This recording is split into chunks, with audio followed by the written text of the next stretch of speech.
Je vais vous raconter, mes enfants, l'histoire d'un caillou. Mais je vous tromperais si je vous disais que les cailloux parlent comme les fleurs. S'ils disent quelque chose lorsqu'on les frappe, nous ne pouvons l'entendre que comme un bruit sans parole. Tout dans la nature a une voix, mais nous ne pouvons attribuer la parole qu'aux êtres. Une fleur est un être pourvu d'organes et qui participe largement à la vie universelle. Les pierres ne vivent pas. Elles ne sont que les ossements d'un grand corps qui est la planète, et ce grand corps, on peut le considérer comme un être. Mais les fragments de son ossature ne sont pas plus des êtres par eux-mêmes qu'une phalange de nos doigts ou une portion de notre crâne n'est un être humain. C'était pourtant un beau caillou, et ne croyez pas que vous eussiez pu le mettre dans votre poche, car il mesurait peut-être 1 mètre sur toutes ses faces. Détaché d'une roche de cornaline, il était cornaline lui-même, non pas de la couleur de ces vulgaires silex sang de bœuf qui jonchent nos chemins, mais d'un rose chair veiné de parties ambrées et transparent comme un cristal.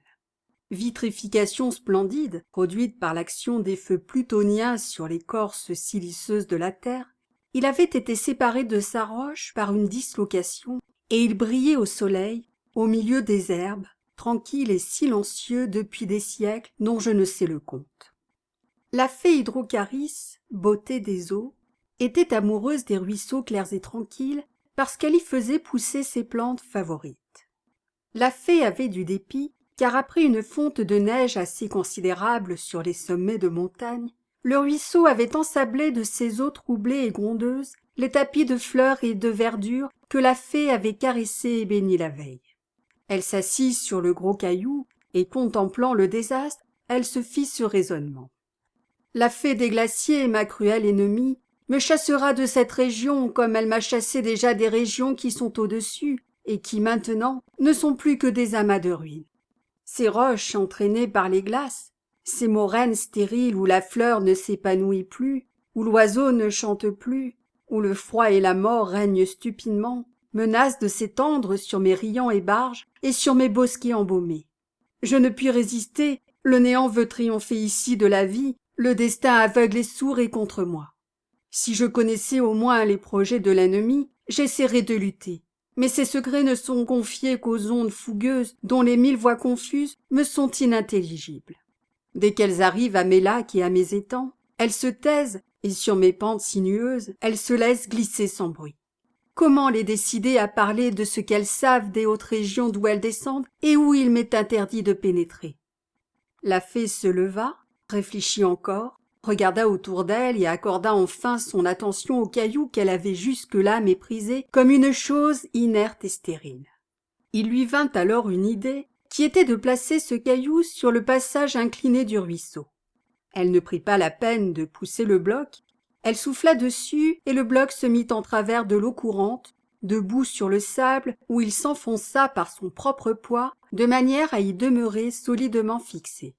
Alors, la fée regarda et écouta. Le ruisseau, évidemment irrité de rencontrer cet obstacle, le frappa d'abord brutalement pour le chasser de son chemin. Puis il le contourna et se pressa sur ses flancs jusqu'à ce qu'il eût réussi à se creuser une rigole de chaque côté. Et il se précipita dans ces rigoles en exhalant une sourde plainte. « Tu ne dis encore rien qui vaille, pensa la fée, mais je vais t'emprisonner si bien que je te forcerai de me répondre. » Alors, elle donna une chiquenaude au bloc de cornaline qui se fendit en 4. L'eau, rencontrant 4 murailles au lieu d'une, s'y laissa choir et, bondissant de tous côtés en ruisselets entrecoupés, il se mit à babiller comme un fou, jetant ses paroles si vite que c'était un bredouillage insensé, impossible. La fée cassa encore une fois le bloc, et des 4 morceaux en fit 8 qui, divisant encore le cours de l'eau, la forcèrent à se calmer et à murmurer discrètement.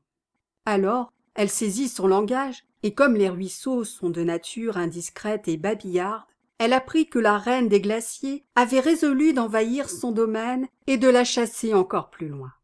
Hydrocharis prit alors toutes ses plantes chéries dans sa robe tissue de rayons de soleil et s'éloigna, oubliant au milieu de l'eau les pauvres débris du gros caillou qui restèrent là jusqu'à ce que les eaux obstinées les eussent emportés ou broyés.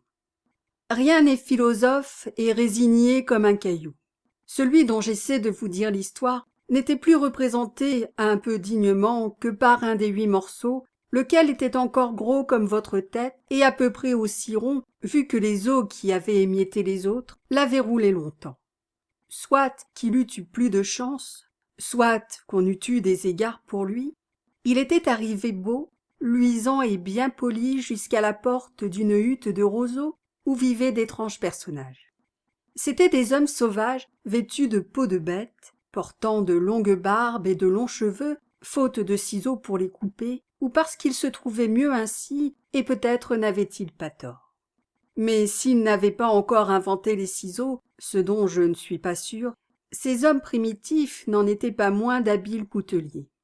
Celui qui habitait la hutte était même un armurier recommandable.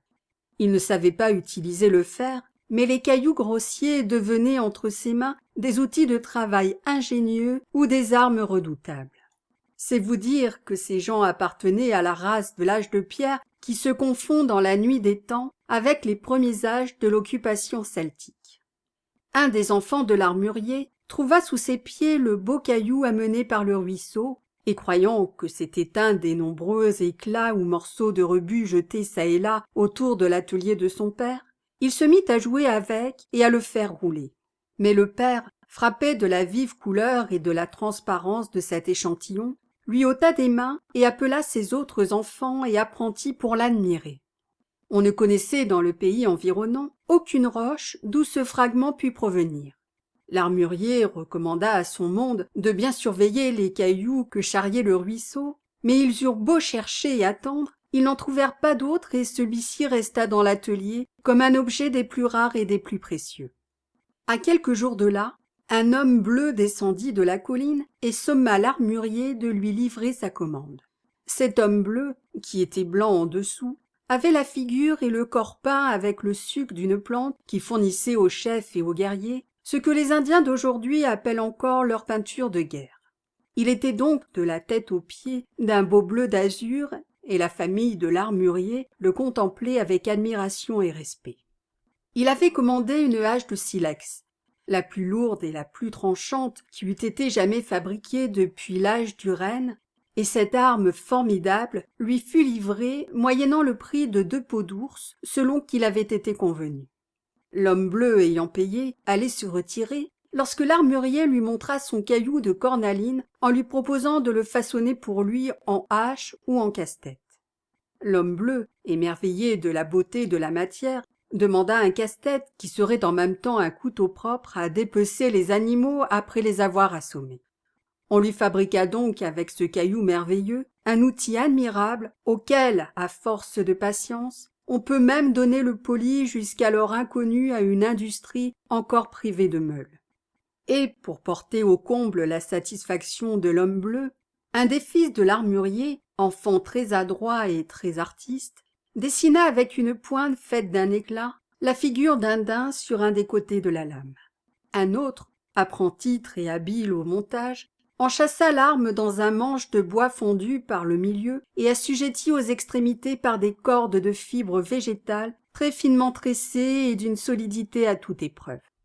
L'homme bleu donna 12 peaux de daim pour cette merveille et l'emporta triomphant dans sa mardelle immense, car il était un grand chef de clan, enrichi à la chasse et souvent victorieux à la guerre. Vous savez ce qu'est une mardelle? Vous avez vu ces grands trous béants au milieu de nos champs, aujourd'hui cultivés, jadis couverts d'étangs et de forêts. Plusieurs ont de l'eau au fond, tandis qu'à un niveau plus élevé, on a trouvé des cendres, des os, des débris de poteries et des pierres disposées en foyers. On peut croire que les peuples primitifs aimaient à demeurer sur l'eau, témoin les cités lacustres trouvées en si grand nombre et dont vous avez entendu beaucoup parler.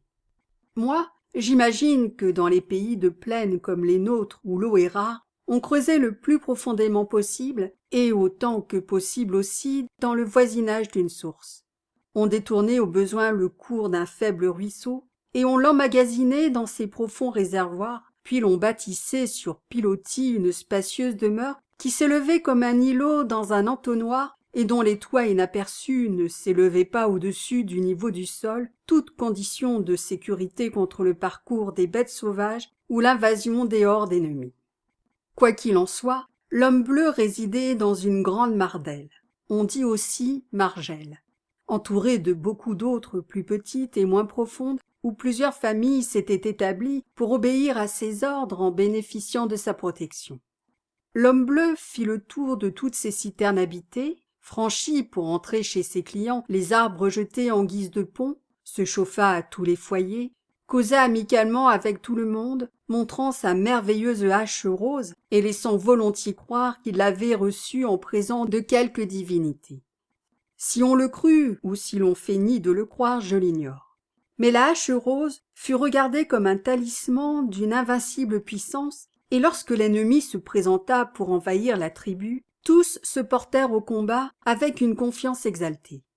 La confiance fait la bravoure, et la bravoure fait la force. L'ennemi fut écrasé, la hache rose du grand chef devint pourpre dans le sang des vaincus. Une gloire nouvelle couronna les anciennes gloires de l'homme bleu, et dans sa terreur, l'ennemi lui donna le nom de marteau rouge que sa tribu et ses descendants portèrent après lui. Ce marteau lui porta bonheur, car il fut vainqueur dans toutes ses guerres comme dans toutes ses chasses, et mourut plein de jours sans avoir été victime d'aucun des hasards de sa vie belliqueuse. On l'enterra sous une énorme butte de terre et de sable suivant la coutume du temps, et malgré le désir effréné qu'avaient ses héritiers de posséder le marteau rouge, on enterra le marteau rouge avec lui. Ainsi le voulait la loi religieuse conservatrice du respect dû aux morts. Voilà donc notre caillou rejeté dans le néant des ténèbres après une courte période de gloire et d'activité.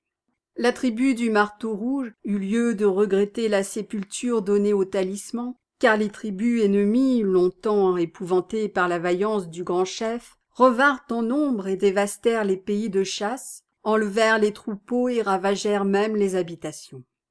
Ces malheurs décidèrent un des descendants de Marteau Rouge Ier à violer la sépulture de son aïeul, à pénétrer la nuit dans son caveau et à enlever secrètement le talisman qu'il cacha avec soin dans sa mardelle. Comme il ne pouvait avouer à personne cette profanation, il ne pouvait se servir de cette arme excellente et ranimer le courage de son clan en la faisant briller au soleil des batailles. N'étant plus secoué par un bras énergique et vaillant, le nouveau possesseur était plus superstitieux que brave. Elle perdit sa vertu et la tribu vaincue, dispersée, dut aller chercher en d'autres lieux des établissements nouveaux. Ces mardelles conquises furent occupées par le vainqueur, et des siècles s'écoulèrent sans que le fameux marteau enterré entre deux pierres fût exhumé. On l'oublia si bien que, le jour où une vieille femme, en poursuivant un rat dans sa cuisine, le retrouva intact, personne ne put lui dire à quoi ce couteau de pierre avait pu servir. L'usage de ces outils s'était perdu. On avait appris à fondre et à façonner le bronze, et comme ces peuples n'avaient pas d'histoire, ils ne se souvenaient pas des services que le silex leur avait rendus. Toutefois, la vieille femme trouva le marteau joli et l'essaya pour râper les racines qu'elle mettait dans sa soupe. Elle le trouva commode, bien que le temps et l'humidité l'eussent privé de son beau manche à cordelette. Il était encore coupant, elle en fit son couteau de prédilection. Mais après elle, des enfants voulurent s'en servir et les bréchèrent outrageusement.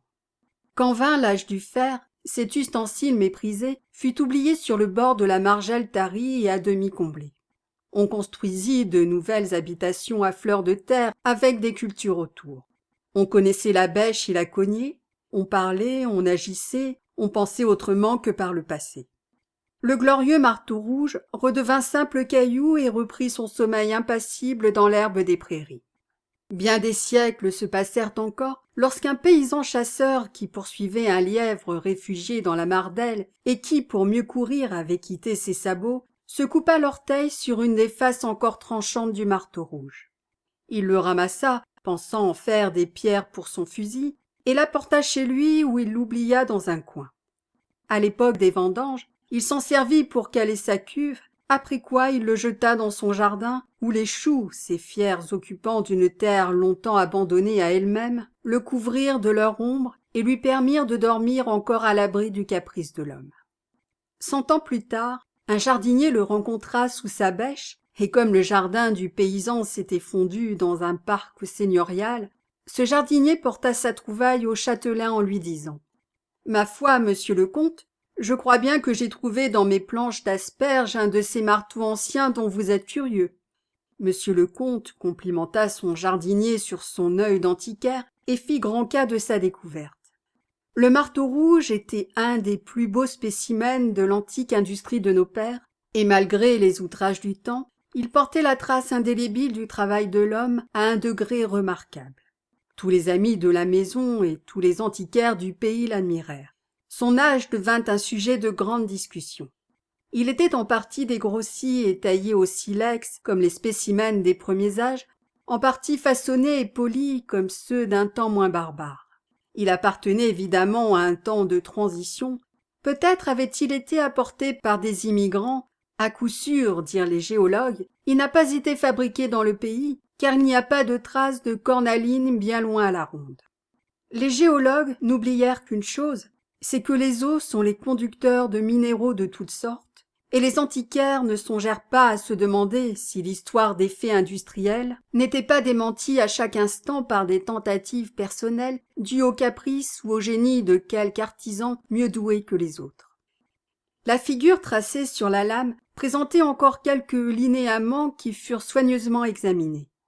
On y voyait bien encore l'intention de représenter un animal. Mais était-ce un cheval, un cerf, un ours des cavernes ou un mammouth? Quand on eut bien examiné et interrogé le marteau rouge, on le plaça sur un coussinet de velours. C'était la plus curieuse pièce de la collection de monsieur le comte. Il eut la place d'honneur et la conserva pendant une dizaine d'années. Mais monsieur le comte vint à mourir sans enfant, et madame la comtesse trouva que le défunt avait dépensé pour ses collections beaucoup d'argent qu'il eût mieux employé à lui acheter des dentelles et à renouveler ses équipages. Elle fit vendre toutes ses antiquailles, pressée qu'elle était d'en débarrasser les chambres de son château.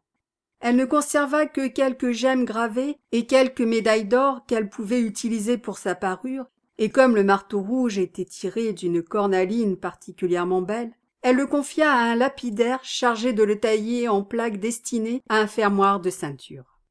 Quand les fragments du marteau rouge furent taillés et montés, madame trouva la chose fort laide et la donna à sa petite nièce âgée de 6 ans qui en orna sa poupée. Mais ce bijou trop lourd et trop grand ne lui plut pas longtemps, et elle imagina d'en faire de la soupe. Oui, vraiment, mes enfants, de la soupe pour les poupées. Vous savez mieux que moi que la soupe aux poupées se compose de choses très variées. Des fleurs, des graines, des coquilles, des haricots blancs et rouges. Tout est bon quand cela est cuit à point dans un petit vase de fer blanc sur un feu imaginaire. La petite nièce, manquant de carottes pour son pot-au-feu, remarqua la belle couleur de la cornaline et à l'aide d'un fer à repasser, elle la broya en 1000 petits morceaux qui donnèrent très bonne mine à la soupe que la poupée eût dû trouver succulente. Si le marteau rouge eût été un être, c'est-à-dire s'il eût pu penser, quelle réflexion n'eût-il pas faite sur son étrange destinée?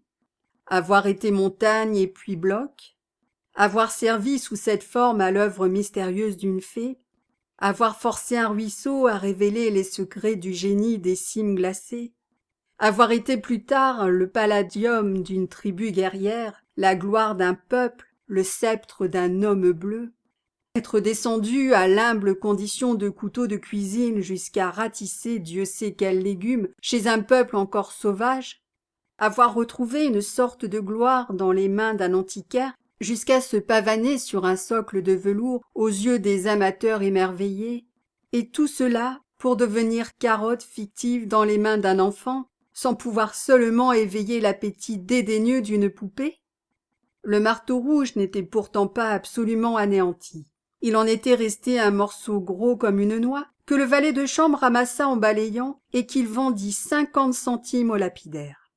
Avec ce dernier fragment, le lapidaire fit 3 bagues qu'il vendit 1 franc chacune. C'est très joli une bague de cornaline, mais c'est vite cassé et perdu.